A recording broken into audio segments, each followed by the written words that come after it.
काफी देर से प्रतीक्षा कर रहे हैं आप लोग।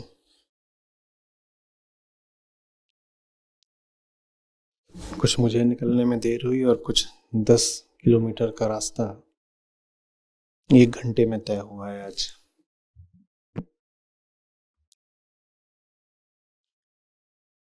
प्रयास करेंगे कि जितने अधिक से अधिक आज आपसे प्रश्न लिए जा सकते हो लिए जाएं। बात लंबी चलेगी।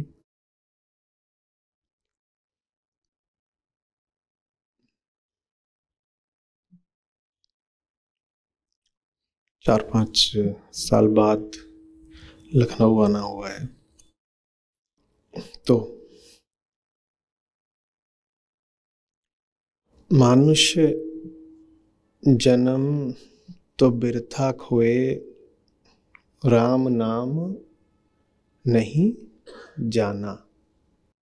एक जो इसका स्पष्ट ही अर्थ है वो लेते हैं। जो बात थोड़ी सैद्धांतिक है, और दूसरा वो अर्थ लेते हैं जो बात हमारे लिए थोड़ी व्यवहारिक है। पहले सैद्धांतिक बात।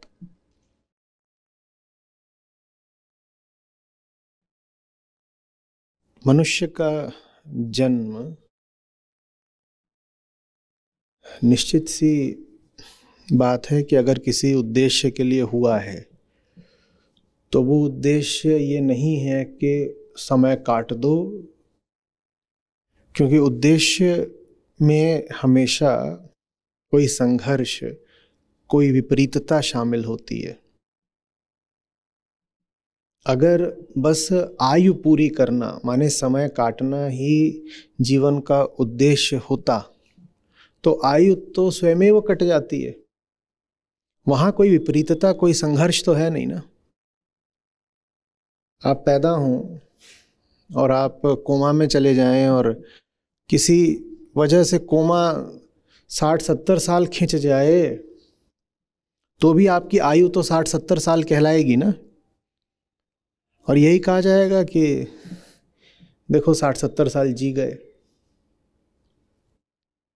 लेकिन आप कहेंगे ऐसा जीवन किसी काम का नहीं, यही कहेंगे ना। तो माने काम, उद्देश्य, काम से आपका आशय उद्देश्य ही होगा ना। माने काम, सार्थकता, उद्देश्य, ये जीवन के साथ साथ चलते हैं। और सिर्फ 60-70-80 या 100 साल जी जाना जीवन का उद्देश्य नहीं हो सकता, क्योंकि जी तो हम जाएंगे ही। अकाल मृत्यु हो जाए, संयोग से जान चली जाए, वो अलग बात है। वरना कितना भी निरर्थक जीवन जी रहा हो आदमी, आयु तो बढ़ती जाती है। एक पल अच्छा गया कि बीता कि खराब गया, बीत गया। एक वर्ष अच्छा गया कि खराब गया, गया। और पूरा जीवन भी ऐसा गया कि वैसा गया, चला गया, तो वो तो चला ही जाता है।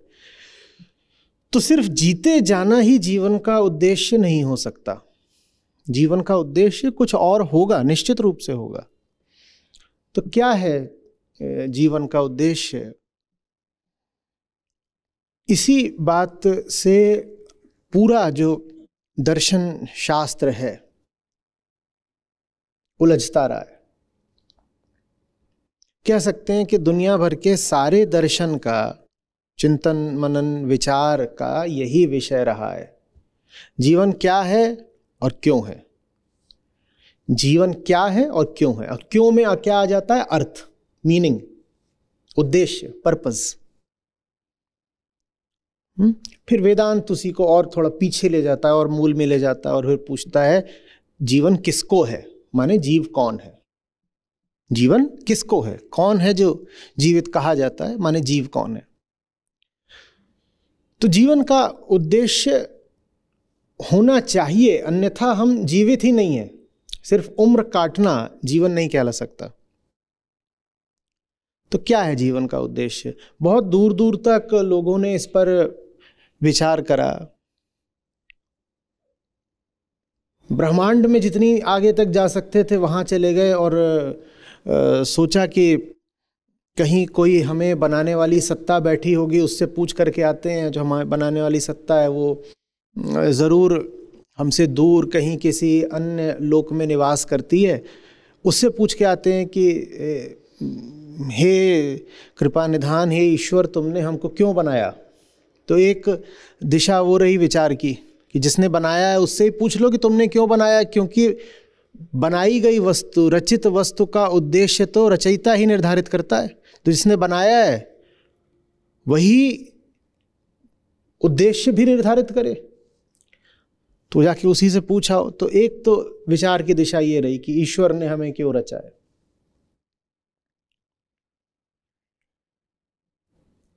एक जो दिशा रही, उसने कहा उतनी दूर जाने की जरूरत नहीं है, इसी पृथ्वी पर जो सब चीजें हैं, पदार्थ हैं, इन्हीं का ज्ञान लो और उसी ज्ञान का उपयोग करके जीवन को सुविधापूर्ण बनाओ अपने लिए, और बस हो गया, अपनी आयु काट दो, यही जीवन का उद्देश्य है।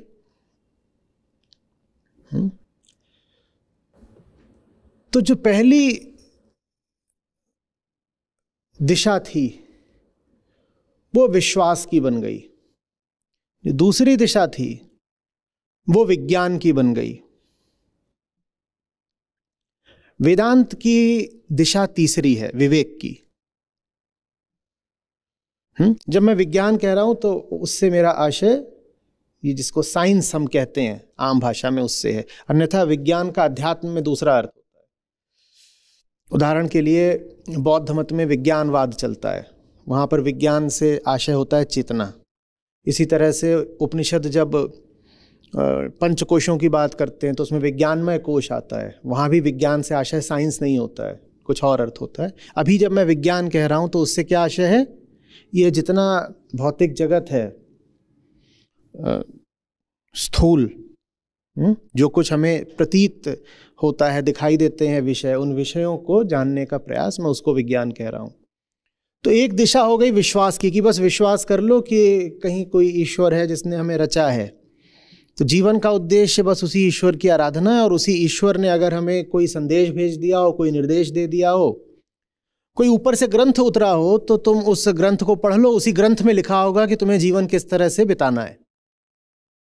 एक तरह से जीवन काटने का इंस्ट्रक्शन मैनुअल, अनुदेश पत्रिका, उसको आप लाइफ मैनुअल भी कह सकते हो, कि जिसने आपको बनाया उसी ने आपको साथ में एक ग्रंथ भी या किताब भी देकर भेज दी कि देखो अब हमने तुम्हें बना दिया, अब इस हिसाब से तुम जिंदगी जी लेना।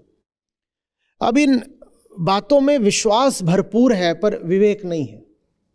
हम उस विश्वास की कद्र करते हैं, पर विश्वास है तो बस विश्वास ही ना। विश्वास किसका होता है, जिसका होता है विश्वास, उसी की टांगों पर, उसी के आधार पर खड़ा होता है। हम हैं विश्वास करने वाले। तो विश्वास का आधार अहंकार होता है, इसलिए विश्वास की कोई विश्वसनीयता नहीं होती। गजब बात, विश्वास अपने आप में विश्वसनीय नहीं होता, क्योंकि विश्वास खड़ा होता है विश्वासकर्ता की टांगों पर। विश्वासकर्ता कौन है?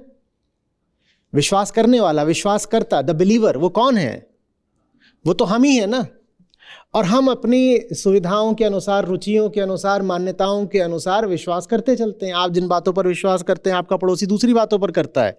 ना आपका विश्वास आपका है, ना आपके पड़ोसी का विश्वास उसका है। उसको भी उसका विश्वास कहीं से मिल गया है और आपको भी आपका विश्वास कहीं से मिल गया है। आपके सामने अभी कुछ नई सूचनाएं आ जाएं, आपका विश्वास बदल जाएगा। आप किसी और परिवेश में पैदा होते, बड़े होते, तो आपका विश्वास दूसरा होता। आप आज भी किसी और जगह पर चले जाएं, आपके सब विश्वास खंडित हो जाएंगे और नए विश्वास आप धारण कर लेंगे। तो विश्वास अपने आप में अविश्वसनीय होता है। विज्ञान के साथ समस्या यह है कि वो बाहर की तो किसी चीज पे विश्वास नहीं करता, पर भीतर एक बड़ा भारी विश्वास लेकर वो भी बैठा हुआ है। भीतर उसने विश्वास ये पकड़ रखा है कि जो कुछ मुझे दिखाई दे रहा है वो दिखाई देने के कारण ही सत्य है। विज्ञान कहता है अनुभूति सत्य है। विज्ञान कहता है अनुभूति सत्य है।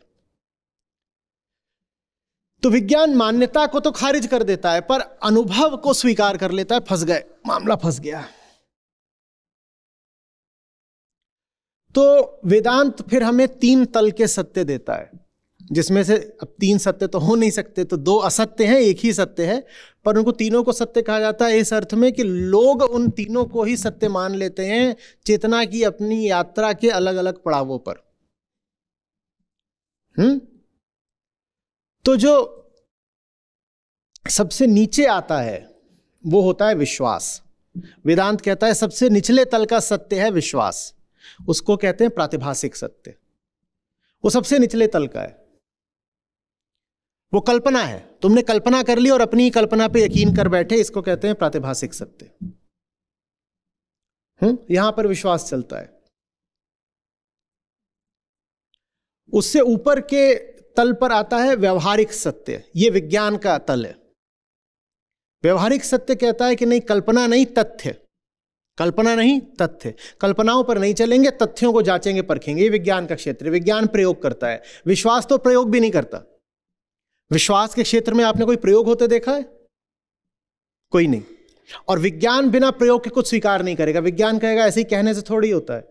100 बार प्रयोग करेंगे और 100 बार बात ठीक निकले तो मानेंगे उसको, और वो भी जो मानना होगा वो बस अंतरिम होगा, फॉर द मीन वाइल, अंतरिम, इंटरिम। किस अर्थ में? इस अर्थ में कि अभी 100 बार हमने जांचा, एक ही निष्कर्ष आ रहा और हमने ही नहीं जांचा, 100 और लोगों ने भी जांचा, हमने पूरे विश्व के लिए खोल दिया कि देखो भाई ऐसा ऐसा प्रयोग, उससे ऐसा निष्कर्ष, आप भी जांच लो, आपका भी वही आता हो तो बताओ। तो सबने जांचा, सबका एक ही उसमें अनुभव, एक ही निष्कर्ष आया। तो अभी के लिए तात्कालिक तौर पे, अंतरिम तौर पे हम इसको स्वीकार किए लेते हैं, लेकिन साथ ही साथ हम ये संभावना खुली छोड़ देते हैं कि कल कोई और प्रयोग करे और उससे कोई और ऑब्जर्वेशन, कोई और निष्कर्ष आ जाए, तो ये 100 लोगों ने जो बात कही थी, 100 से 100 लोगों की बात खारिज हो जाएगी उस एक निष्कर्ष, उस एक अनुभव, उस एक अवलोकन से। 100 बार कोई प्रयोग करा गया हो उससे भी सत्य स्थापित नहीं होता, लेकिन एक बार भी उन प्रयोगों के विपरीत कोई नतीजा आ जाए तो असत्य स्थापित हो जाता है। यह विज्ञान की अवधारणा। तो वहां पर बात वही मानी जाती है जो वेरीफाइएबल और फॉल्सिफाइएबल हो। आपने जो बात कही है हम भी उसको जांच के देखेंगे, ठीक निकली तो ठीक है, अगर ठीक नहीं निकली तो 100 और लोगों ने भले जांची हो, वो बात स्वीकार नहीं की जाएगी। ये विज्ञान का हो गया। लेकिन विज्ञान भी हमने कहा एक विश्वास से तो मुक्त नहीं हो पाया। कौन से विश्वास से? कि जांचने वाला तो मैं ही हूं और जो दिख रहा है वो होगा। विज्ञान ने एक छोर पर तो पूरा परीक्षण किया। किस छोर पर? दृश्य के छोर पर। जो दिख रहा है उसको तो पूरा परखेंगे, पर एक छोर को विज्ञान ने बिल्कुल बिना परखे छोड़ दिया। कौन से छोर को? दृष्टा। और विश्वास क्या करता है? बोलिए बोलिए, साथ चलिए, या इंतजार ज्यादा हो गया आज? आप कर रहे थे, मैं भी कर रहा था। अब जितनी बार वो सामने पूरा समुंदर होता था और यूटर्न लेना पड़ता था, मुझे भी बराबर की बेचैनी हो रही थी। तो अब कोई बात नहीं, अब साथ बैठे हैं तो पूरे जोश के साथ। हाँ, तो विश्वास 2 छोरों में से किस छोर को परखता है? इसीलिए तो कहता हूं ना कि साथ चलो, तभी तो पकड़ में आते हो। विश्वास कुछ भी नहीं परखता। विश्वास दोनों छोरों में से किसी छोर को नहीं परखता। दृष्टा को परखना तो बहुत ही दूर की बात है, बड़ी सूक्ष्म की बात है कि मैं खुद को ही परखने लगूं कि भीतर चल क्या रहा है। विश्वास ये भी नहीं परखता कि जिस दृश्य को वो अनुमत मान रहा है, सत्य मान रहा है, उसमें भी कितनी सत्यता है।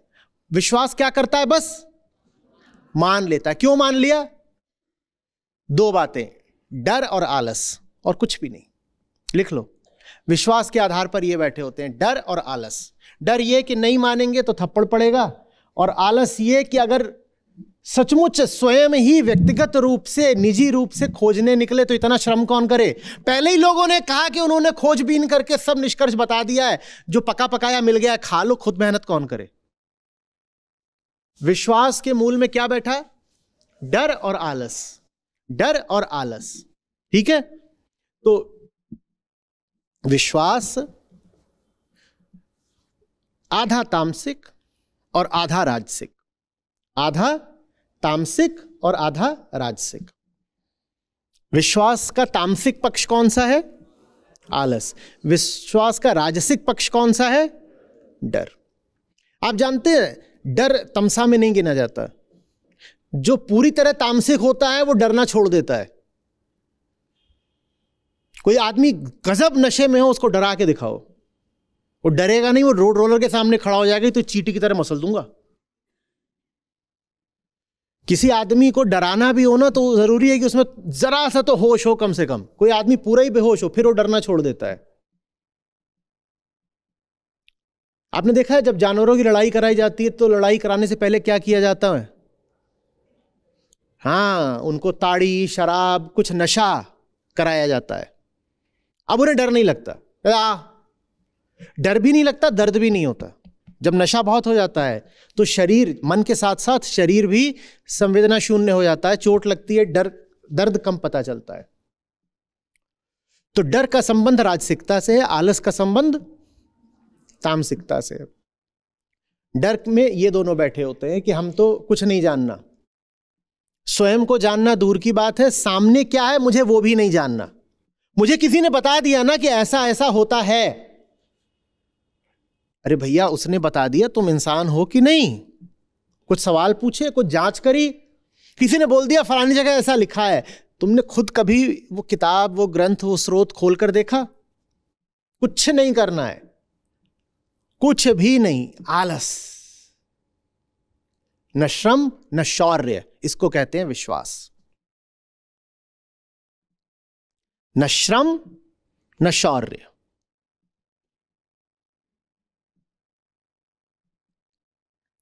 आई am a believer, don't question मी।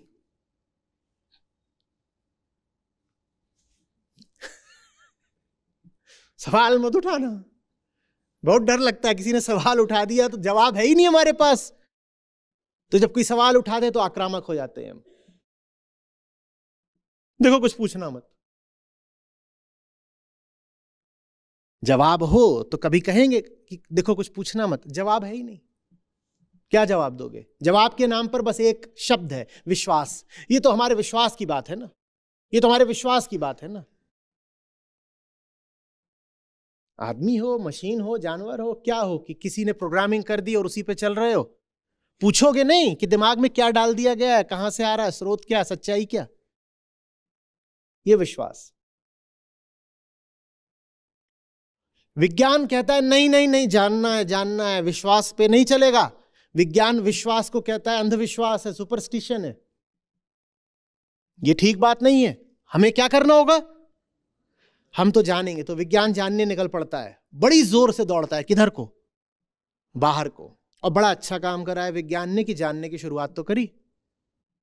तो विज्ञान जानता है। वैज्ञानिक अगर सच्चा है तो उसमें आप बड़ी जिज्ञासा, बड़ा कौतूहल पाएंगे, और वो एकदम परेशान हो जाएगा अगर आपने कोई बेसिर पैर की बेतुकी बात उससे कर दी तो। वो कहेगा पर कैसे, बताओ तो। आप कहेंगे नहीं, just take it on faith. वो कहेगा नहीं नहीं ऐसे नहीं होता भाई, जांच लो, नहीं तो जितनी पूरी व्यवस्था बनाई है सब चरमरा जाएगी। तथ्यों के साथ खिलवाड़ नहीं किया जाता। ये विज्ञान है। लेकिन विज्ञान भी देखने से इनकार कर देता है दृष्टा को, स्वयं को, अहंकार को। उसको विज्ञान भी नहीं देख पाता।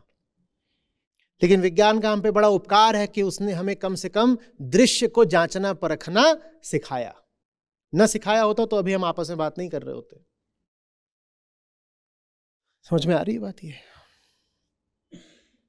ना हमने ये गर्म कपड़े पहन रखे होते, ना यहाँ ये व्यवस्था होती, ना यहाँ ये माइक रखे होते। आप भी गाड़ियों से आए हो, मैं भी गाड़ियों से आया हूँ, कुछ भी नहीं हो पाता। ये रिकॉर्डिंग नहीं हो रही होती। इस वक्त हजारों लोग हमारे साथ ऑनलाइन हैं, ठीक इस वक्त वो हमें सुन नहीं पा रहे होते। ये सब कुछ विज्ञान की ही देन है।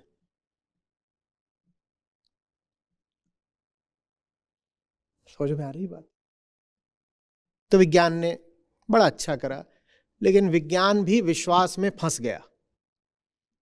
निकला बाहर पर एक ही टांग बाहर निकाल पाया, एक टांग पीछे से उसकी फंसी ही रह गई वहां पर। विज्ञान कैसा? विश्वास की कब्र से एक टांग उसकी बाहर है, एक टांग भीतर के भूतों ने अभी पकड़ ही रखी है। वो एक टांग से बाहर अपना जितना कर सकता है कर रहा है। और फिर आता है विवेक। विवेक कहता है दोनों को जानना है, दोनों को जानना है, बाहर क्या है और भीतर क्या। और विवेक कहता है इसमें और की बात नहीं है कि उसको और इसको जानना है। कह रहे हैं उसको जाने बिना इसको नहीं जान सकते और इसको जाने बिना उसको नहीं जान सकते, क्योंकि ये एक ही द्वैत के दो ध्रुव हैं, ये एक ही सिक्के के दो चेहरे हैं। मात्र एक को नहीं जाना जा सकता। अगर एक को जाना है तो दूसरे को जान गए होगे। कोई बोले मैं एक में तो विशेषज्ञता रखता हूं, दूसरे से अनभिज्ञ हूं, तो वो एक को भी साथ चलिए नहीं जानता, वो एक को भी नहीं जानता। जो कहे मुझे दुनिया का तो सब पता, अपना कुछ नहीं पता, उस पगले को। जो कहे दुनिया का सब पता, अपना नहीं पता, उस पगले को दुनिया का भी नहीं पता। और जो कहे मैं महान आत्मज्ञानी हूं, पर ये सूरज चांद नक्षत्र ये गति कैसे करते हैं, ये बात तो खगोल शास्त्री जाने, मैं तो धर्मशास्त्री हूं, मुझे क्या पता। तो ये आदमी जगत का ज्ञान तो नहीं ही रखता, आत्मज्ञान भी नहीं रखता। नहीं हो सकता कि आप पुरुष को जान लें प्रकृति को जाने बिना, नहीं हो सकता कि आप जीव को जान लें जगत को जाने बिना। ये परस्पर आश्रित हैं।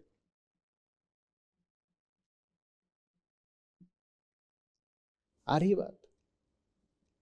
तो ये कोई मार्ग नहीं है कि जगत से भाग करके हम स्वयं की खोज कर रहे हैं। ये मार्ग संभव ही नहीं है। मार्ग अच्छा है या बुरा है हम नहीं कह रहे, हम कह रहे ना अच्छा है ना बुरा है, असंभव है।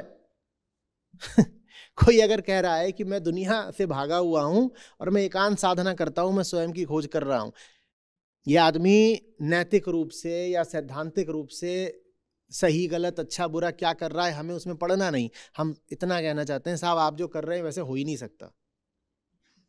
दुनिया के बिना आप नहीं, आपके बिना दुनिया नहीं। आप कैसे एक को नकार के या उपेक्षा करके दूसरे की खोज में निकल पड़े, कर नहीं पाओगे। समझ में आ रही है बात?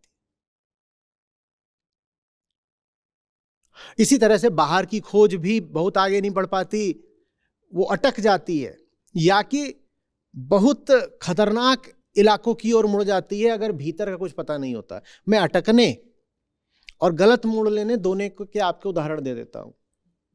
अगर आपने बाहर का बहुत कुछ जान लिया है और भीतर का नहीं जानते तो क्या करोगे बाहर के ज्ञान का? फिर अगर आपने बाहर की बड़ी खोजें कर ली हैं, विज्ञान आपने बढ़ा लिया आगे और उससे तकनीक टेक्नोलॉजी विकसित कर ली और स्वयं का आपको कोई ज्ञान नहीं है, तो जो कुछ आपने खोजा है और बनाया है उसका करोगे क्या? आत्मघात। हाँ, बस यही होगा। वही जो हम कर रहे हैं,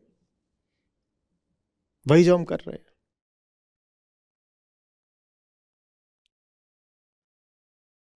और जो आपने खोजा है वो एक बिंदु पर आकर अटक भी जाएगा। जैसे कि अब भौतिकी का, फिजिक्स का क्षेत्र अटक गया है, क्योंकि हम वहां पहुंच गए हैं जहां पर observation changes the observed phenomena. आप जिस चीज को देख रहे हो सब एटॉमिक लेवल पर, वहां पर अब बात यह आ रही है कि उसको देखने से ही वो फिनोमिना, वो दृश्य, वो अनुभव बदल जा रहा है। देखने से पहले कुछ और था, देखते ही वो कुछ और हो जा रहा है। तो जो देखा जा रहा है उसको समझने के लिए देखने वाले को भी अब शामिल करना पड़ेगा पूरी तस्वीर में। यह काम विज्ञान ने पहले कभी करा नहीं, सीखा नहीं, अब सीखेगा। आवश्यकता पड़ेगी तो सीखेगा। विज्ञान के साथ ये बड़ी अच्छी बात है, उसे स्वयं को सुधारने में कोई शर्म नहीं है। हमने कहा था ना कि कोई बात विज्ञान 400 साल से मान रहा हो, पर आज एक नई खोज हो जाए तो विज्ञान बिना किसी लज्जा या झिझक के स्वीकार कर लेता है कि पुरानी बात पीछे छोड़ो, उससे बेहतर एक नई बात सामने आई है। न्यूटोनियन मैकेनिक्स हमारे कितने काम की रही है, आज भी बहुत काम आती है। पर क्वांटम डेवलपमेंट्स, और रिलेटिविस्टिक फिजिक्स के आगे हम ये थोड़ी कहते हैं कि हमें न्यूटन को ही मानना है। हम कहते हैं नहीं, जहां पर भी लार्ज पार्टिकल्स और रिलेटिवली लार्ज डिस्टेंसेस इन्वॉल्व है वहां पे न्यूटन को ले आओ, और जहां कहीं भी मामला बहुत छोटा होता जा रहा है वहां पे फिर तो आपको क्वांटम और रिलेटिविटी की शरण में जाना पड़ेगा। समझ में आ रही बात? हम ये नहीं कहते कि हमारा गौरवशाली अतीत है तो उसी को मानेंगे, नई चीज कौन ले आया, आइंस्टीन मुर्दाबाद, हाइजनबर्ग को देश निकाला दो, इसने ऐसी बात बोल दी, गुरु न्यूटन की पुरानी बात को काट रहा है ये, ऐसे थोड़ी होता है। और हम ये भी नहीं कह देते कि न्यूटन किसी काम के नहीं थे, हम आज भी उनका इतना सम्मान करते हैं और जो बातें उन्होंने कही थी वो आज भी बहुत उपयोगी हैं। साधारण जो हमारी फिजिक्स होती है वो आज भी न्यूटोनियन है और रहेगी हमेशा।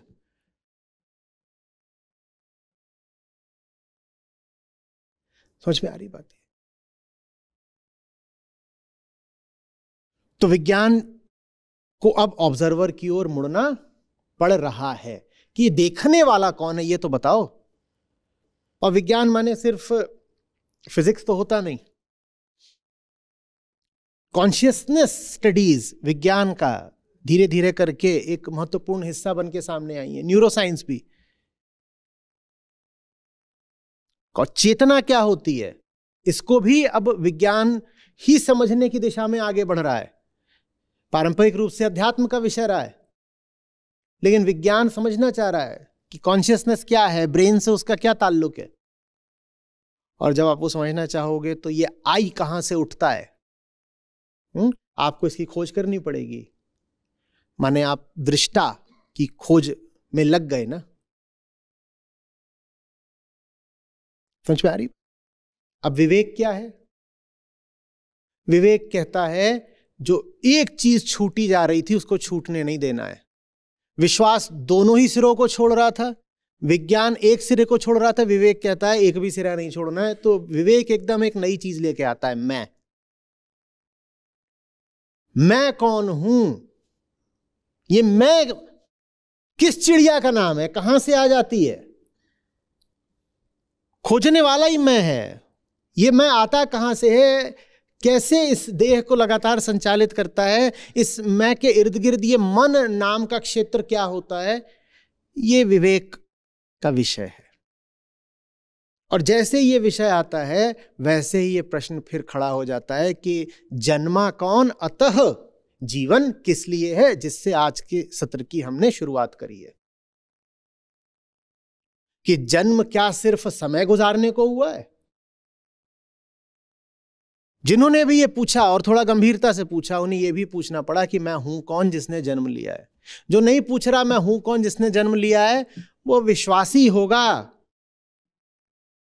और विज्ञान के उपहारों का उपभोक्ता होगा, पर वो मनुष्य नहीं है। बिना विवेक के मनुष्य नहीं हो सकते। और विवेक का अर्थ है वो करना जो न विश्वास करता और न विज्ञान। विवेक क्या करता है? मैं को जानना, ये काम मात्र विवेक में आता है। विवेक का अर्थ है अंतर करना।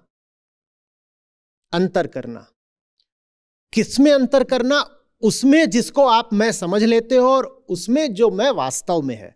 आत्मा और अनात्मा में अंतर करने को ही विवेक कहते हैं। कभी इसको सार असार भेद कह देते हैं, कभी नित्य अनित्य भेद कह देते हैं, पर यह वास्तव में मैं और अमय भेद है।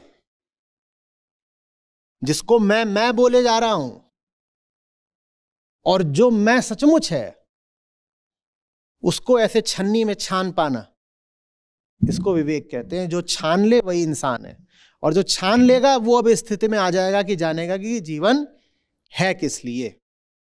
तो जीवन इसलिए नहीं है कि बस पैदा हुए, समय कट गया और बीच में किसी तरह से अपने लिए कुछ सुख सुविधा कर ली।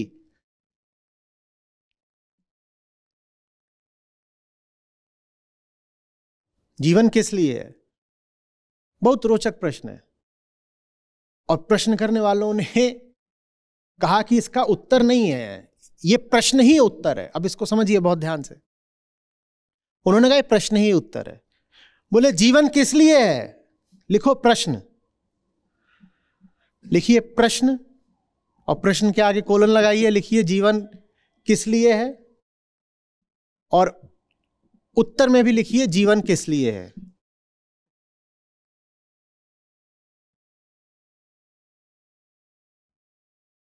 उन्होंने कहा कोई उत्तर नहीं है, आप ये प्रश्न करने लग जाओ, यही उत्तर है। नहीं समझ में आ रही बात? ये ठंड ज्यादा है। जीवन किस लिए है? जीवन इसलिए है ताकि आप ये प्रश्न करना शुरू कर दो। ये प्रश्न करना ही जीवन का उद्देश्य है। इसका कोई उत्तर नहीं है। क्या आपको हम कोई मानक तयशुदा पूर्व निर्धारित स्टैंडर्ड उत्तर दे दे? कोई उत्तर नहीं है इसका। हालांकि दिया जा सकता है, बहुत आसान है, कहते मुक्ति है जीवन का उद्देश्य, पर वो हटाओ, क्योंकि मुक्ति कुछ होती नहीं।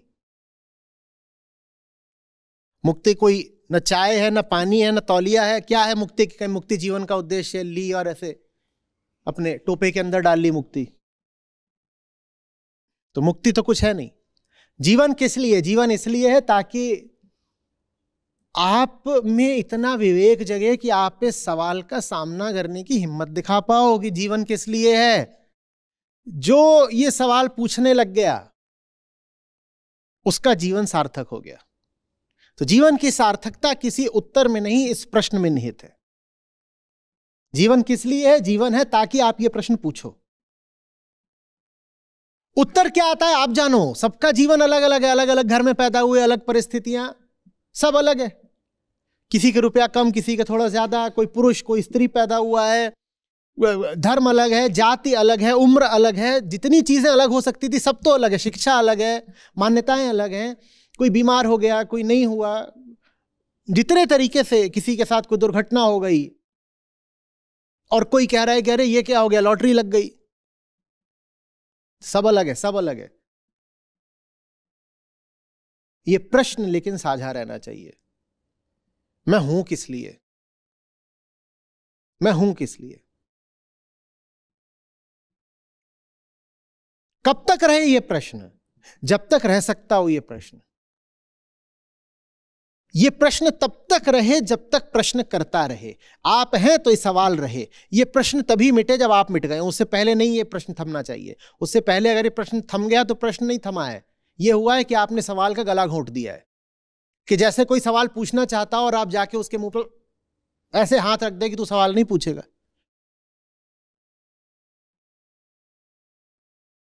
समझ में आ रही बात? ये हमने होते देखा है कि नहीं? कोई आदमी कोई ऐसी बात बोल रहा होता है जो अरुचिकर हो तो उसका माइक म्यूट कर दिया जाता है ना। या मान लो नेशनल टीवी पे आने वाला हो तो बंद करो रे, गड़बड़ हो जाएगी।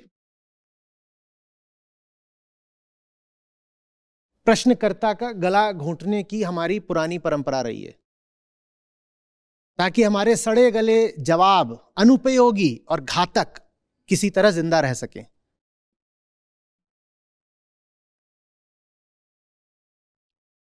बात समझ में आ रही है? सवाल तब तक रहे जब तक दम है। और दम माने सिर्फ ताकत नहीं होता, दम माने होता सांस, प्राण। जब तक सांस है तब तक सवाल है। जब मिटन ही जाए हम, शारीरिक तौर पर नहीं तो कम से कम मानसिक तौर पर जब मिटने लगे तब ये सवाल मिटे, उससे पहले नहीं जाना चाहिए। और जिसके पास ये सवाल बचा हुआ है उसका दिन व्यर्थ नहीं जा सकता। लोग कहते हैं मंत्र मंत्र मंत्र बताइए, मंत्र बताइए। गीता का हर श्लोक मंत्र है, संतों की वाणी का हर शब्द मंत्र है। पर ये जो अभी आपने प्रश्न लिखा ना, ये महामंत्र है। क्या ये पल इसीलिए है? ये जो मुझे पल मिला है, जो बीतने के बाद लौटकर नहीं आएगा, क्या इसीलिए है? जो कुछ भी कर रहे हो बस यही मंत्र दोहराइए। प्रश्न है ये मंत्र, प्रार्थना नहीं है। मांग नहीं रहे हो आप, कुछ पूछ रहे हो, किससे? स्वयं से ही। तो ये महामंत्र है, इसमें प्रार्थना नहीं, प्रश्न है। कुछ भी कर रहे हो, दिन भर आदत डाल लीजिए अपने आप से यही पूछने की, ये जो मुझे लम्हा, ये पल, क्षण जो मिला, क्या ये जो अभी कर रहा हूं यही करने को मिला था? फिर देखिए जिंदगी बदलती है कि नहीं बदलती।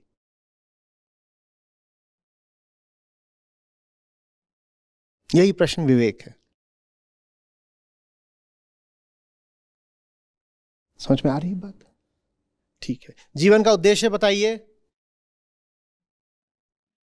ए मुक्ति, बी मोक्ष, सी निर्वाण, डी स्वर्ग, ई भोग, एफ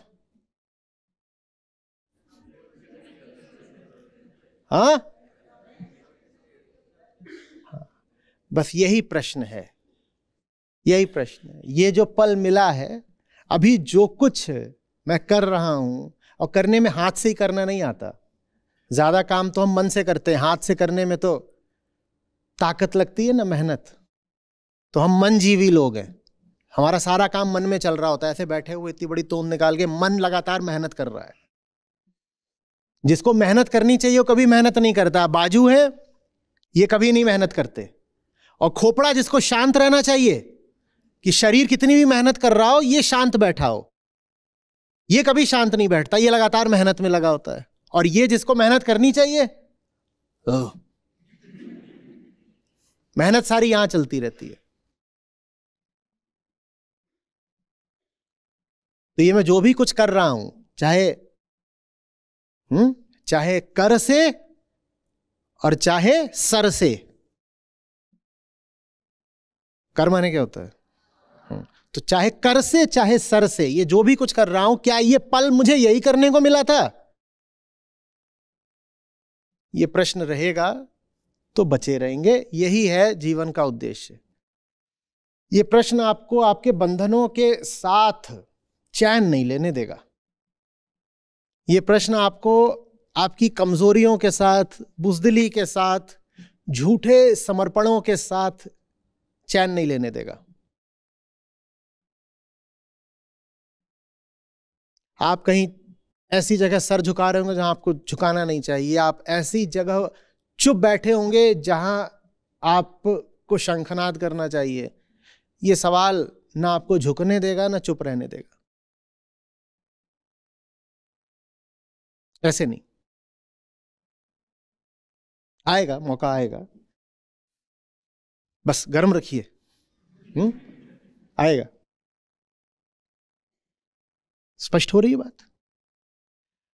अब हम आते हैं, मैंने कहा था दो बातें हैं, पहली सैद्धांतिक और दूसरी व्यवहारिक। ये जो पंक्तियां थी, मानुष जन्म तो बिरथा खोए, राम नाम नहीं जाना। राम नाम को न जानने के लिए मनुष्य जन्म गंवाने के पीछे, बिरथा माने व्यर्थ, मनुष्य जन्म व्यर्थ जाता है। इसके हमने दो पक्ष कहे थे। पहला सैद्धांतिक रूप से हमने समझ लिया कि दिक्कत क्या होती है। हमारे पास विश्वास है, आदिकालीन विश्वास, प्राचीन विश्वास, और हमारे पास आधुनिक क्या है? विज्ञान है। पर विवेक ना तो पुराना है ना नया है, विवेक हमारे पास नहीं है। प्राचीन विश्वास और समकालीन विज्ञान, विवेक हमारे पास नहीं है, इसीलिए मानुष जन्म बिरथा चला जाता है। ठीक है। अब आगे राम नाम नहीं जाना, ये कौन भाई? राम नाम कौन नहीं जानता? 1 घंटे देरी से पहुंच रहा हूं, सब राम नाम जानते हैं। राम नाम कौन नहीं जानते? तो बात बड़ी विचित्र है। कैसे कह दी संत कबीर ने? मनुष्य जन्म व्यर्थ जा रहा है, वो ठीक है, पर ये राम नाम नहीं जाना। अच्छा, क्या कहां रहते थे जहां लोग राम नाम नहीं जानते थे? अच्छा, अमेरिका में थे क्या? अच्छा, चीन में रहे होंगे, वहां रूस में रहे होंगे। अरे वो तो वहां पे सब ये कम्युनिस्ट बैठे हुए, राम नाम नहीं लेने देते। कहां पर थे संत कबीर जहां राम नाम नहीं जानते थे? कहां थे? अच्छा, क्या लंका में थे क्या? वहां रावण का राज है तो राम नाम नहीं जानते लोग। कहां के थे संत कबीर के जहां राम नाम से अपरिचित थे लोग? कहां के थे? अच्छा, भारत के भी थे तो लगता है ऐसे कि उत्तर पूर्व के रहे होंगे। उत्तर पूर्व में वैष्णव धारा पहुंची नहीं थी, रामानंदी लोग सब पहुंचे नहीं थे वहां पर, तो वहां राम नाम नहीं जानते होंगे। ऐसा कैसे हो गया कि कह रहे हैं राम नाम नहीं जाना? कहां के थे, याद ही नहीं आ रहा मुझे, पता नहीं कहां के थे। जरूर किसी सुदूर क्षेत्र के रहे होंगे। कहां के थे? तो काशी के थे। ये क्या हो गया, ये क्या हो गया? काशी में बैठ के कह रहे हैं कि लोग राम नाम नहीं जानते, यहां तो हर कोई राम नाम जानता है। वहां तो हर आदमी कह रहा है मैं हूं राम नामी, वो कह रहे राम नाम नहीं जानते। ये क्या बात है? यहां तो राम और नाम, इन दो की धूम मची हुई है। जिसको कह रहा हम नाम जपते हैं, कोई कह रहा हम राम जपते हैं। और जिन्होंने सचमुच जाना है वो कह रहे हैं ना तुम राम जानते ना तुम नाम जानते, तुम कुछ नहीं जानते हो। ये क्या बात हो गई? आगे बात करें या खतरा है? मैंने तो उठा रखा है, मैं आपके लिए पूछ रहा हूं। जो घर जा रहे आप ना चले हमारे साथ, मैं आपके लिए पूछ रहा हूं, आप तैयार हो खतरा उठाने को? हाँ। तो बात यह है कि र और म से राम नहीं हो जाते।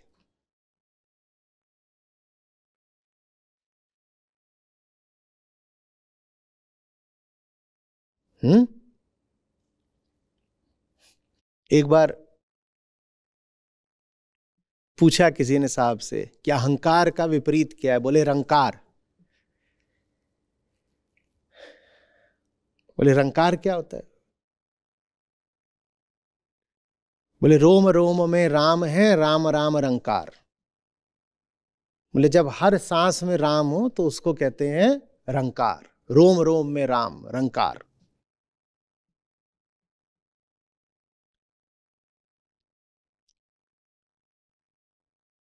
जीवन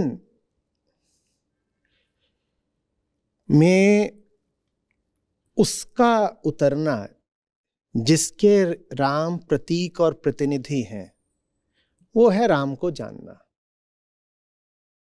अन्यथा नाम में बहुत कुछ नहीं रखा है। नाम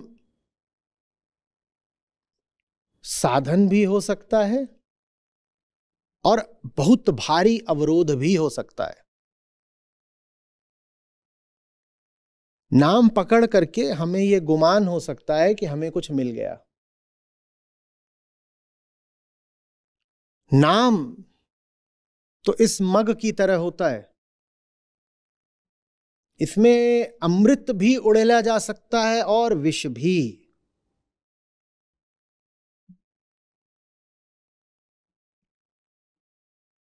ये तो आपकी नीयत, आपके विवेक पर है कि आप वास्तविक रामत्व जानेंगे या अपरिचित रह जाएंगे। राम नाम नहीं जाना, वो कह रहे हैं यहीं उत्तर भारत में बैठकर, धर्मनगरी काशी में बैठकर, क्योंकि वहां सब राम का नाम ले रहे थे,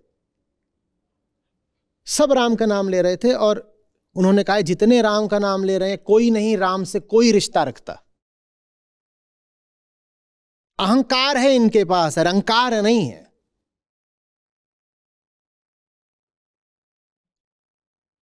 जितने और नाम हैं उन सब नामों को हमने राम का नाम दे दिया है।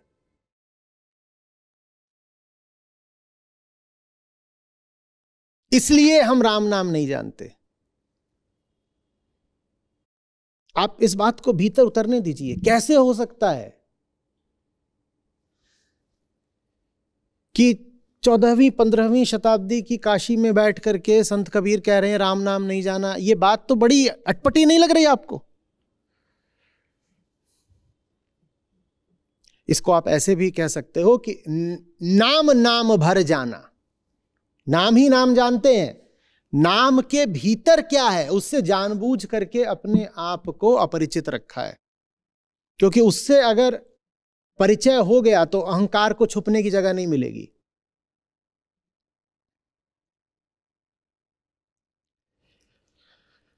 जितने और नाम है, ईर्ष्या, उसको किसका नाम दे दिया?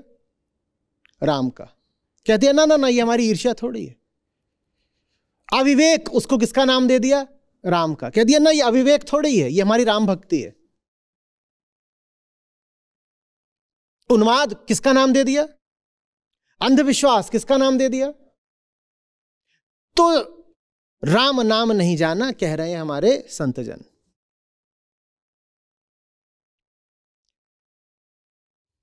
और विशेषकर उनसे कह रहे हैं जिन्होंने राम नाम का खूब दुरुपयोग करा है, होता चला है हमेशा से। हमने उच्चतम नामों का जितना अपमान करा है उतना और किसी का नहीं। हम कहा करते हैं ना कि झूठ कभी अपना नाम लेकर बोलेगा क्या कि मुझे स्वीकार करो, मैं झूठ हूं। झूठ अगर स्वीकृति आपसे चाहेगा, मांगेगा, तो आपके सामने क्या बोलकर आएगा? मैं सच हूं। इसी तरह हम 100 जो हमारी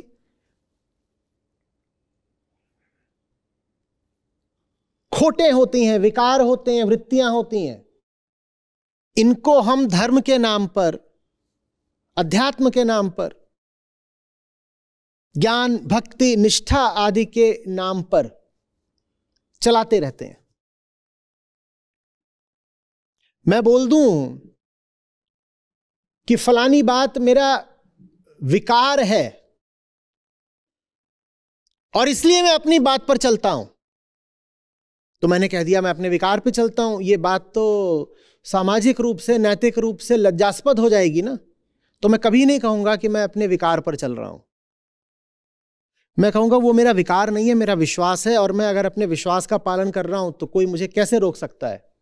ये तो मेरी आस्था की बात है कि मैं अपने विश्वास पर चल रहा हूं। तो झूठ को पांव सच के ही लगाने पड़ते हैं, अपने उसके पांव नहीं होते।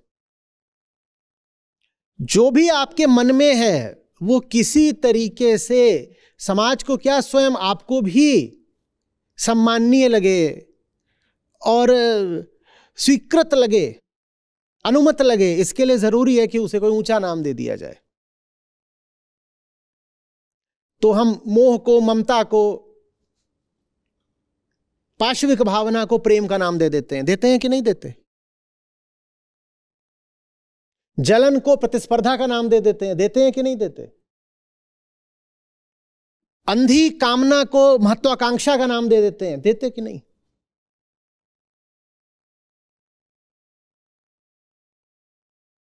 विनाश को विकास का नाम दे देते हैं। देते हैं कि नहीं? सब काट दो, जंगल काट दो ताकि वहां से और कोयला निकाल सको और खनिज निकाल सको। लोहा निकलेगा भाई वहां से, सब काट दो, सारे जंगल बर्बाद करो।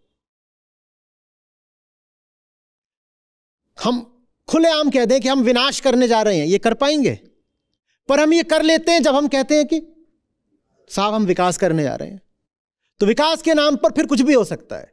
अगर सही शब्द का उपयोग किया होता, सही नाम का उपयोग किया होता, तो हम कभी वो कर ही नहीं पाते जो हम करते रहते हैं। आप किसी से जाकर के बोले मेरी तुम्हारे प्रति बड़ी वासना है, वो व्यक्ति क्या करेगा या करेगी? भागो, दरिंदा आ गया। और आसपास पहले तो ऐसे देखेगी और लोग हैं कि नहीं। छुट्टा खुले में बोल रहा है कि मैं वासना लेके आया हूं। यही आप जाकर बोलते हैं प्रेम है, प्रेम, आई लव यू, तो बात बन जाती है।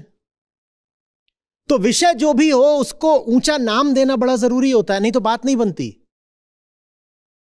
ये बनती है, बोल के देखो आई लस्ट यू, हो सकता है बात बन भी जाए, सामने वाले पर है, वो भी ऐसे ही इरादा लेके बैठा हो, तुरंत बन जाएगी बात।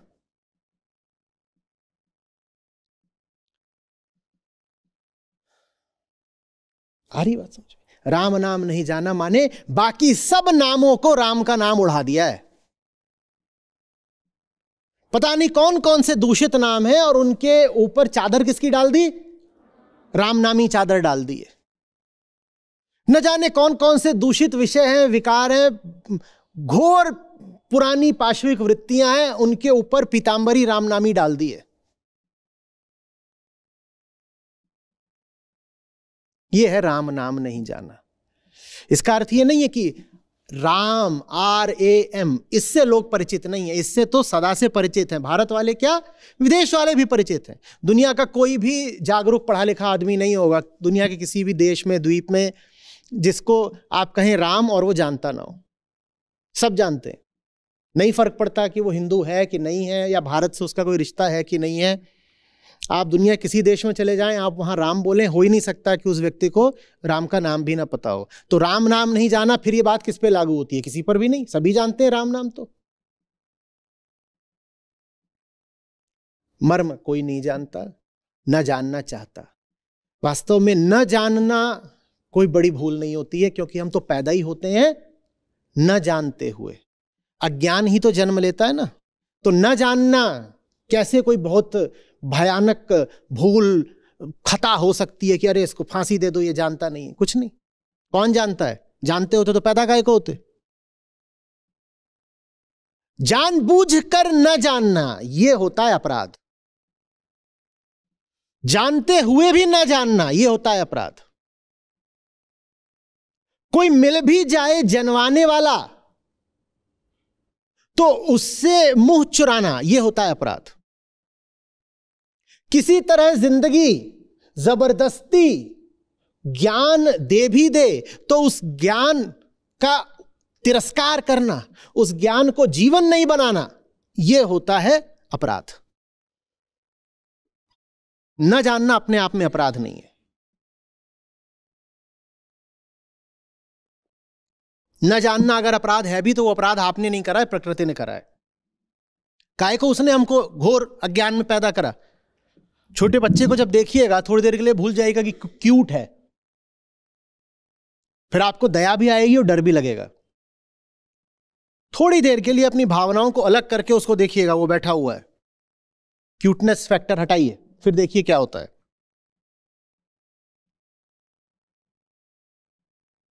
दया आएगी पहले तो कि इसको अगर सही परवरिश नहीं मिली तो इसका क्या होगा, क्योंकि इसको तो अपने दम पर कुछ भी नहीं पता।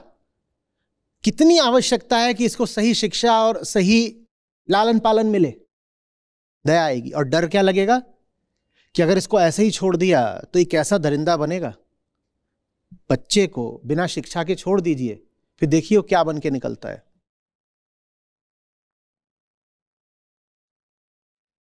तो अज्ञानी हैं, ये तो मां का काम है, प्रकृति मां का, उन्होंने हमें पैदा ही ऐसा करा।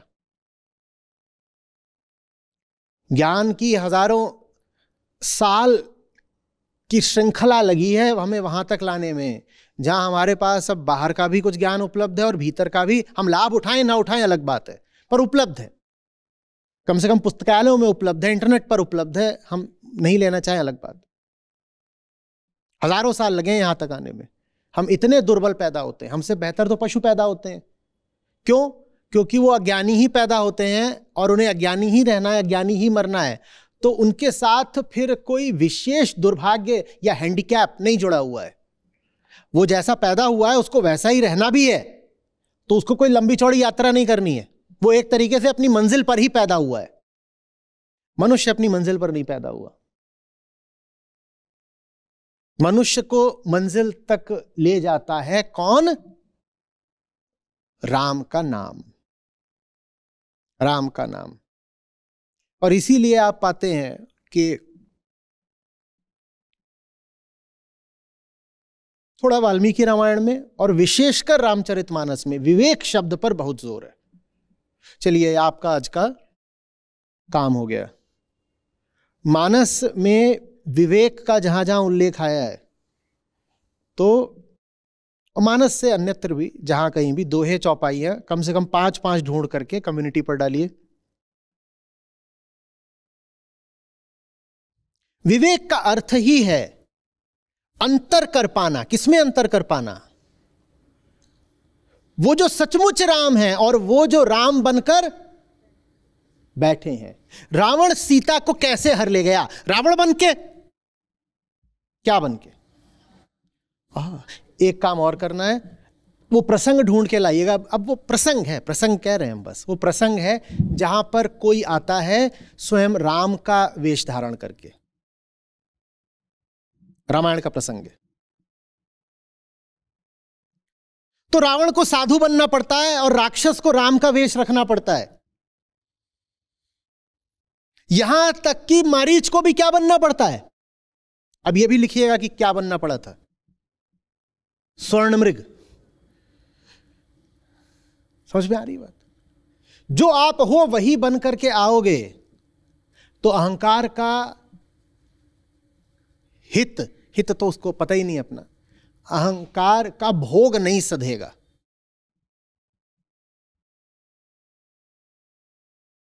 विवेक का अर्थ है अंतर कर पाना राम में और बाकी हर उस वस्तु में जो बस राम का नाम पकड़े हुए है। स्वयं सीता ये विवेक नहीं कर पाई थी। वो बोला बाहर खड़ा होकर भिक्षाम दे ही, उनको क्या लगा साधु ही तो है। वो खड़ी हो गई, रेखा के भीतर से देने लग गई, तो वो बोल रहा है अरे हमारे साथ इस तरह की मर्यादा, हमें क्या समझ रखा है, हम तो ब्रह्मचारी साधु हैं, ऋषि हैं, पंडित हैं, ब्राह्मण हैं, हमारे ये रेखा क्या। अभी भी नहीं समझी।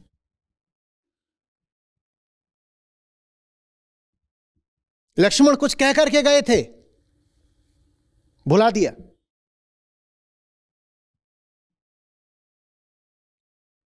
विवेक क्या है? जानना कि क्या याद रखना है और क्या भुला देना है। इन इंद्रियों में बहुत कुछ पड़ता रहेगा, बहुत कुछ है जो समाज जमाना दुनिया भर की मुखर ताकतें अपने बड़े बड़े मंचों से आपसे कहती रहेंगी। विवेक है जानना कि क्या ग्रहण करना है, क्या छोड़ देना है। कहने तो कहने वालों को, ना हमने देखा ना हमने सुना, तुमने कहा हमने नहीं सुना।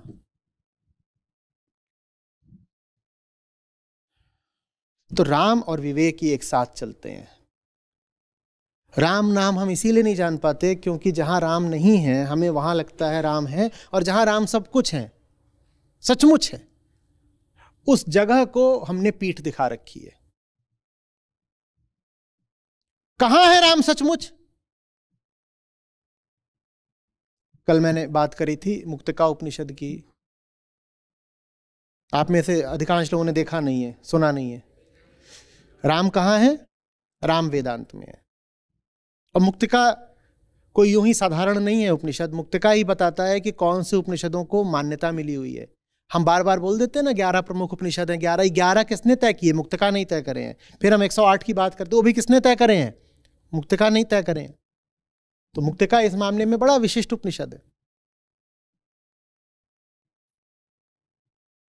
क्या गजब बात है कि मुक्तिका में संवाद ही किसका बताया जा रहा है? हाँ, बताना चाह रहे हैं शिष्य और गुरु का संवाद, पर वहां शिष्य के प्रतिनिधि बनकर कौन बैठ गए? हनुमान जी। और गुरु का रूप लेके कौन बैठ गए? राम बैठ गए।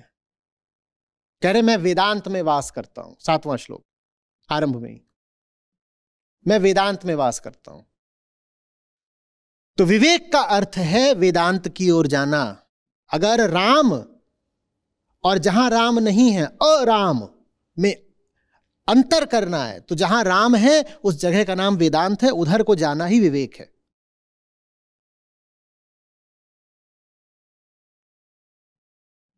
अद्भुत आनंद उठा ना? समझ में आ गई बात?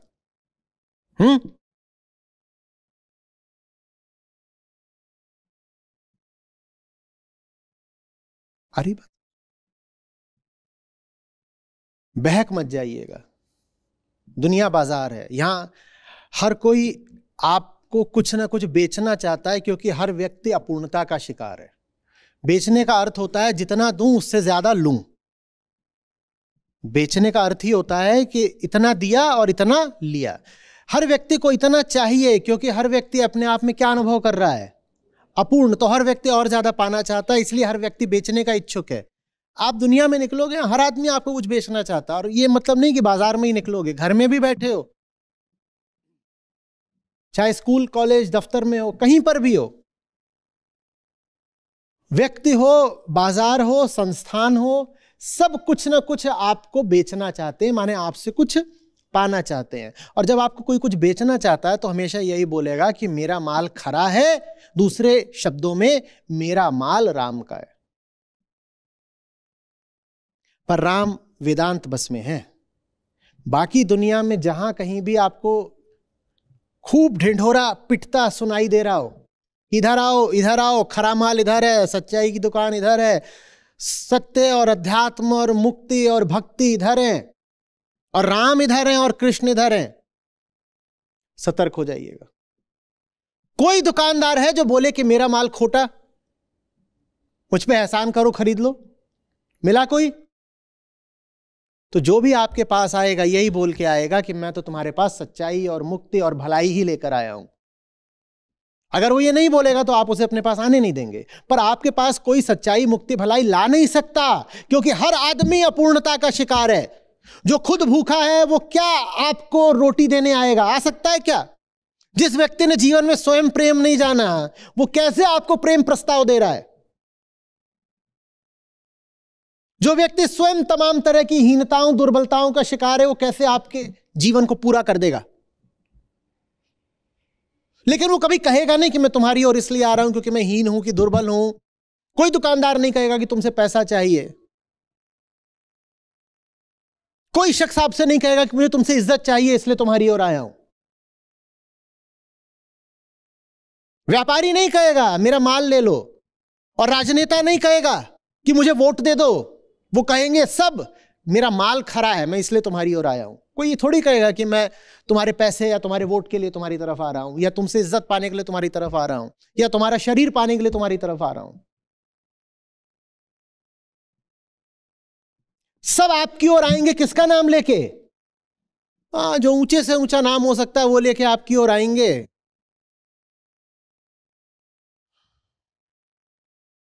और आपका जो कुछ छीन सकता है वो छीन ले जाएंगे। ये अलग बात है कि जो आपका छीनेगा उससे आपको कुछ बिगड़ नहीं जाता, लेकिन आपको लगेगा यही कि बिगड़ गया है। और ये भी अलग बात है कि आपका उन्होंने जो छीन लिया उससे उन्हें कुछ मिल नहीं जाना, पर उनको लगेगा यही कि उन्हें कुछ मिल गया है। तो वो हंसेंगे, आप रोएंगे, हालांकि उनके हंसने में भी कुछ नहीं रखा, आपके रोने में भी कुछ नहीं रखा। वो फालतू हंस रहा है, आप फालतू रो रहे हैं। लेकिन इस झंझट में, उपद्रव में पड़ना ही काहे को कि कोई छीन रहा है, कोई लुट रहा है, कोई हाय हाय कर रहा है, खाया पिया कुछ नहीं, गिलास तोड़ी 12 आना, भूख यथावत है, और तोड़ा तोड़ी के कार्यक्रम में लगे हुए हैं। इसमें क्या मिला?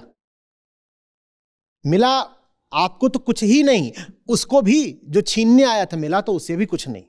वास्तव में करुणा के पात्र केवल वो नहीं है जिनका छीना है, करुणा के पात्र तो वो भी हैं जिन्होंने छीना है। मिलता तो उस बेईमान दुकानदार को भी कुछ नहीं है जो किसी ग्राहक को लूट लेता है।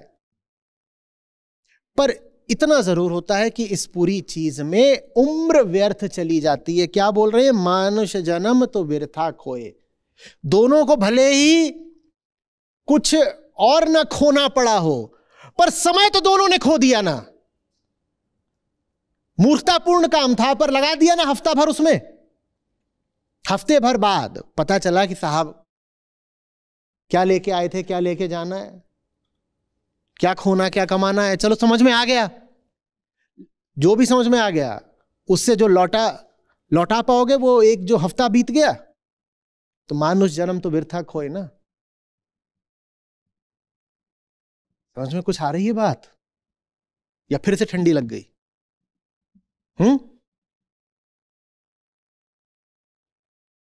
भाषा बड़ी गड़बड़ चीज हो सकती है। पशुओं के पास प्रतीक नहीं होते, उनके पास वस्तु होती है। हमारे पास वस्तु का नाम होता है।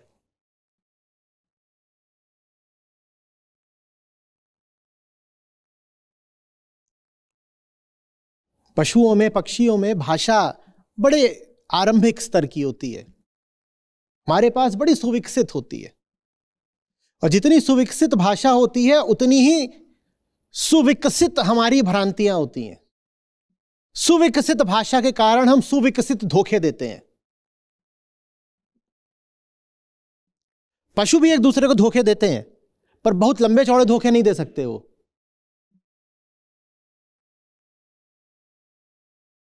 अगर शेर के पास भाषा होती तो वो हिरण का पीछा नहीं करता, वो हिरण को बस ये कहता कि मुझे तुमसे प्यार है, लग जा गले कि फिर ये शायद इस जन्म में, फिर मुस्कुराता, सच्चाई तो देखो बता दी है, शायद इस जन्म में मुलाकात हो ना हो।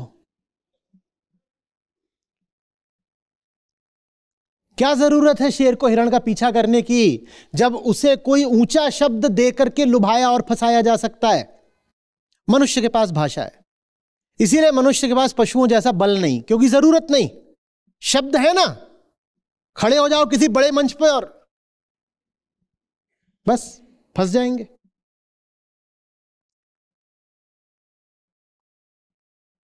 शब्दों से सावधान, शब्द बहुत फंसाते हैं। पश्चिम में हाल में पिछले 70-80 सालों में दर्शन पे जो काम हुआ है, उसमें फिलॉसफी ऑफ लैंग्वेज बड़ी प्रमुख है, और वो फिलॉसफी ऑफ माइंड के साथ चली है। कहते हैं अगर समझना है कि व्यक्ति क्या है, मन कैसे काम करता है, तो भाषा को समझना पड़ेगा। और जितना उस पर शोध होता जा रहा है, उतना समझ में आता जा रहा है कि हमारी बड़ी से बड़ी समस्या भाषा ही है। तो ये आपके लिए भाषाविद कहिए या भाषा शास्त्री कहिए या भाषा के क्षेत्र में दार्शनिक कहिए, ये कौन हुए हैं, इनके कम से कम 3 के नाम, बहुत पीछे नहीं जाना, ये सब हाल फिलहाल के हैं, पिछले 50-70 साल के हैं। इनके नाम और इन्होंने क्या कहा है भाषा के बारे में, वो मोटी मोटी बात आप पढ़ेंगे और लिखेंगे।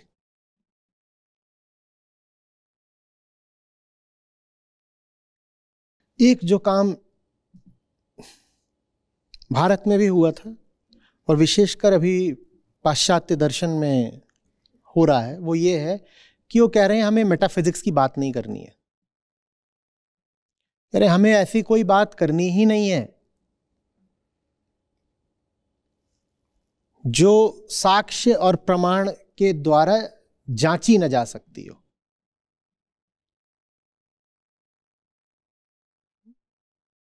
कहने क्योंकि सारी गड़बड़ वहीं पर होती है।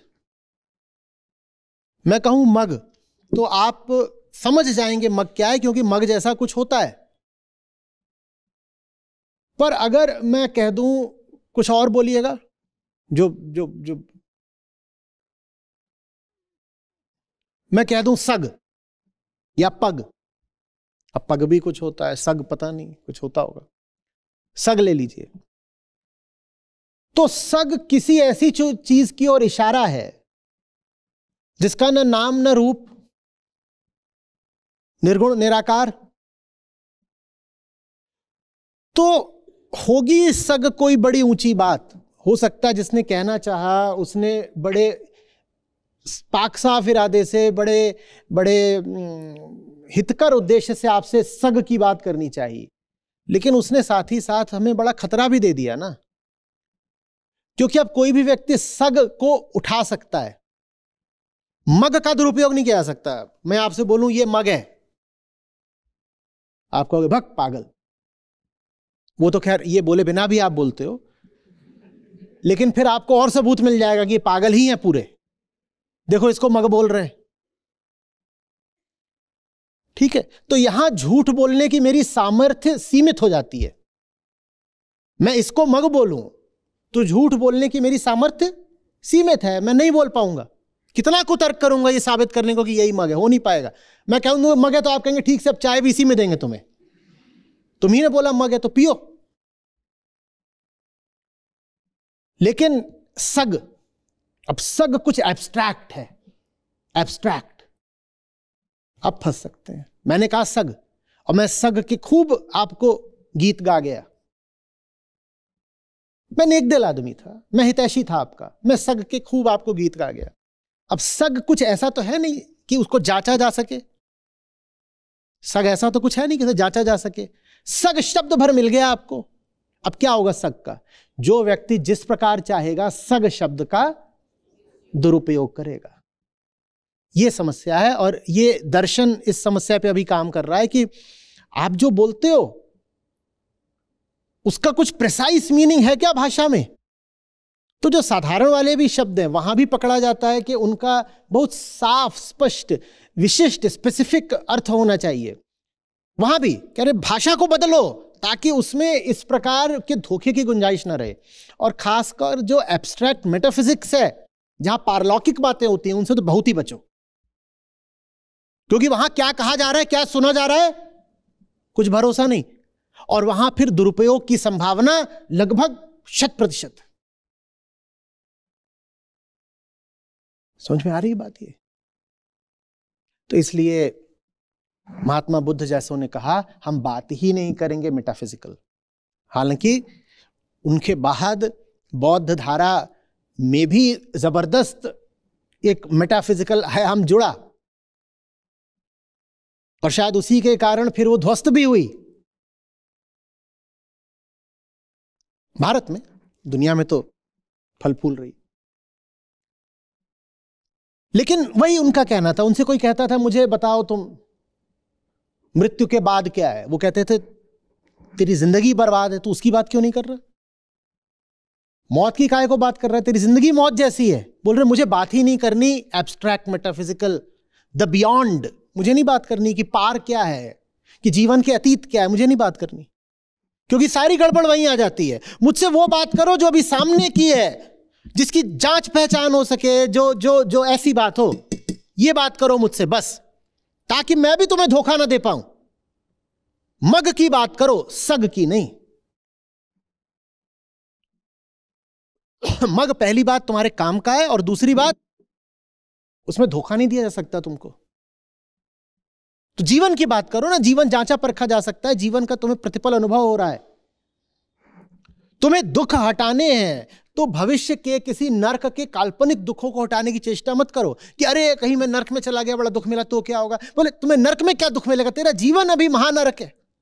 तू इस दुख को हटाने की कोशिश करना। अभी तेरे सामने जो दुख है ये हटा, आगे क्या होगा, क्या मिलेगा नहीं मिलेगा, हटा, बेकार की बात। समझ में आ रही बात? यही बात जितने भी सुधारक हुए हैं, और जितने सुधारक हुए हैं वो सब दार्शनिक ही हुए हैं। मैं भारत की बात कर, पश्चिम में भी ऐसा ही रहा है कुछ कुछ, पर भारत में विशेषतया। भारत में समाज सुधार धार्मिक लोगों ने ही कराया।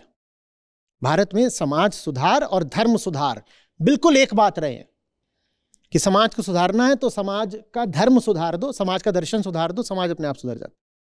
तो महात्मा बुद्ध के बाद के भी जितने रहे हैं, उन्होंने भी सबने यही कहा कि पहली चीज तो ये है कि तुम ये सग की बातें बंद करो। तुम यही धोखा खा रहे हो, तुम्हें यही फंसाया जा रहा है। तुम बात करो, मग की बात करो। हमारे साहब क्या बोले, बड़ा मुझे आनंद आता है जब आया उनके पास एक कोई किंवदंती है, कहते कोई ब्राह्मण आया था, बोला ये हो गया वो हो गया सब करा, बताओ तरेंगे कैसे? बोले क्या? बोले मरने के बाद तरेंगे कैसे, बताइए तो सही। तो उनको देखे, बोले वो आसपास कहीं रहा होगा, उसकी रोज जितने क्रियाकलाप थे सब देखते थे। तो कहते हंसने लगे, बोले जियत न तरे, मरे का तरे हो। बोले तू जीते जी तो तरा नहीं क्या? मरने के जब मौका था तब तो तूने मौका गवा दिया तरने का, सोच रहा मरने के बाद तरेगा?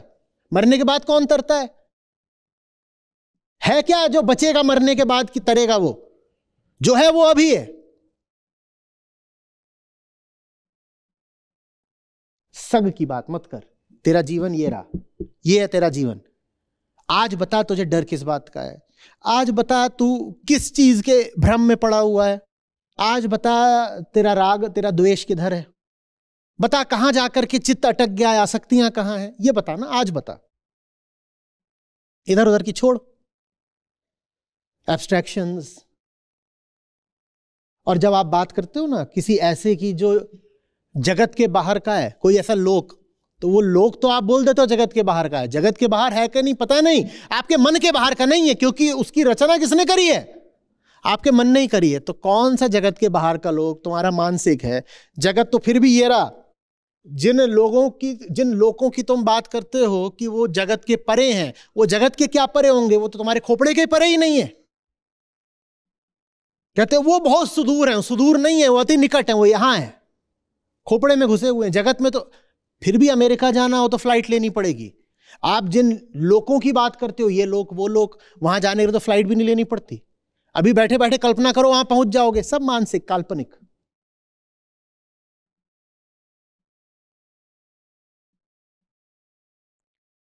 कुछ आ रही बात समझ में? विवेक माने राम और नॉट राम में अंतर कर पाना। विवेक माने सत और असत में अंतर कर पाना। और जीवन का फिर लक्ष्य क्या है, यह प्रश्न बचा रहे।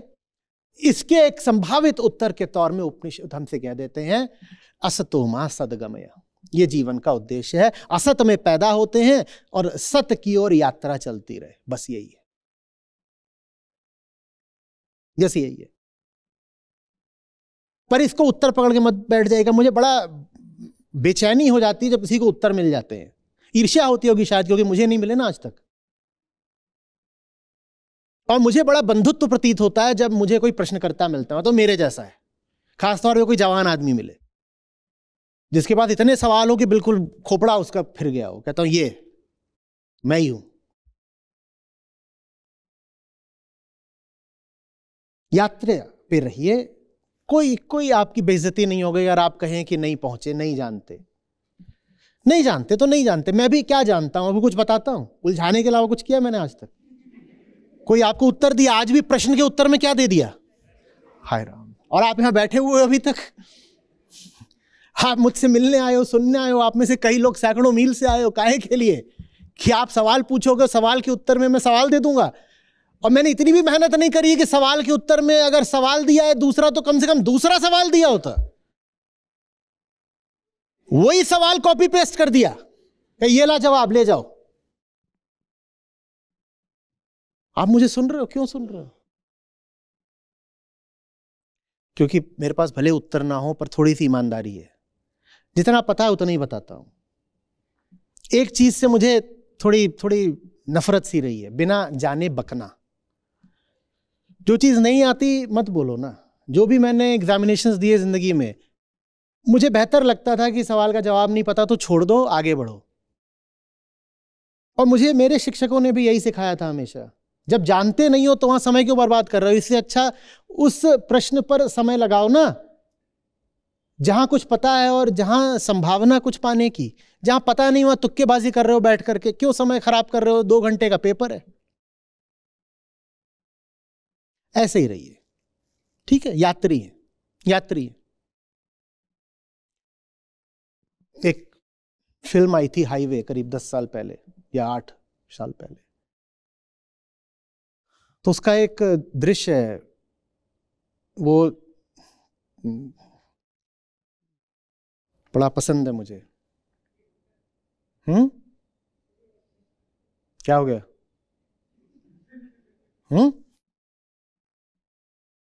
एक्टर? हाँ, एक्टर्स तो थे ही उसमें। तो वो जो उसमें हीरो है, वो ट्रक चला रहा है और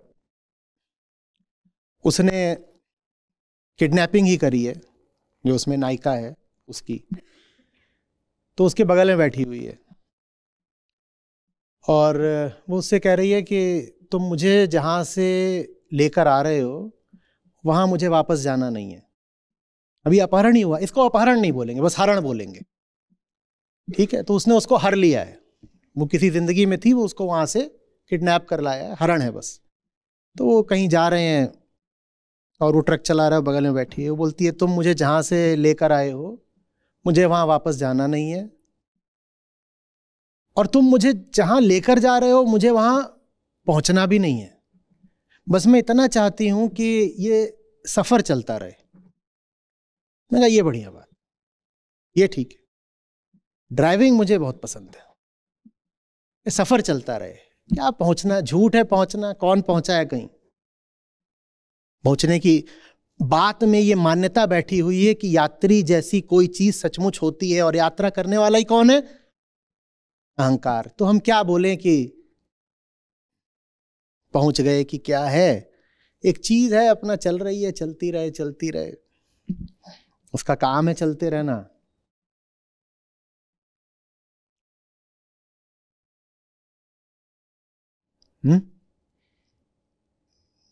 जहां से आए हैं वहां वापस जाना नहीं है, और जहां जा रहे हैं वहां पहुंचना भी नहीं है। दूसरी दृष्टि से भी कह सकते हो कि पहुंचना भी यात्रा के मध्य तो अहंकार के लिए एक एक एक थोड़ा कठिन विचार ही है ना, क्योंकि पहुंचने का मतलब होगा अपनी मृत्यु। जहां से आए हैं वहां वापस जाना नहीं है, जहां को जा रहे हैं वहां पहुंचना नहीं है। लेकिन एक बात पक्की है, यात्रा ना रुके। इतना अपने आप में पर्याप्त होता है।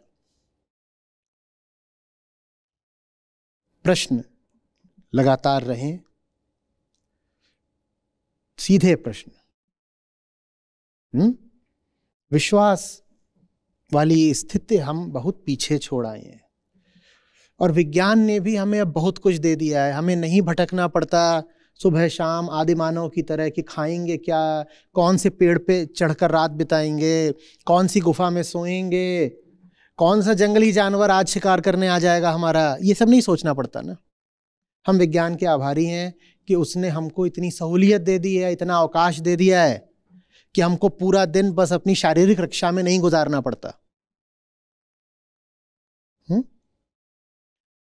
वो सब आदिकालीन विश्वास, उनकी कोई आवश्यकता नहीं है। सारा अध्यात्म विवेक के लिए है। विश्वास बहुत है हमारे पास, विवेक की बड़ी कमी है। राम कहां मिलेंगे? राम आपको विवेक में मिलेंगे, राम आपको वेदांत में मिलेंगे। वेदांत का केंद्रीय प्रश्न है कोहम, मैं कौन हूं। विश्वास में नहीं मिलेंगे राम। विवेक कहता है, ये कई बार दोहरा चुका हूं, फिर कह रहा हूं, विवेक कहता है जानो कि कहां राम है और कहां बस राम का। इसलिए आज हमसे संत जन कह रहे हैं कि मानुष जन्म वृथा गवाया, राम नाम नहीं जाना। माने बस नाम ही नाम पकड़ रखा है, राम को नहीं जाना तुमने। और उस समय का काशी तो आज से भी ज्यादा धार्मिक माहौल रखता था कि नहीं? और तब भी वो कह रहे हैं कि उस समय भी राम नाम नहीं जाना। बहुत कम लोग थे जिन्हें राम सचमुच चाहिए थे, बाकियों ने तो राम के नाम पर कुछ और ही पकड़ रखा था। स्पष्ट हो रही है बात कुछ?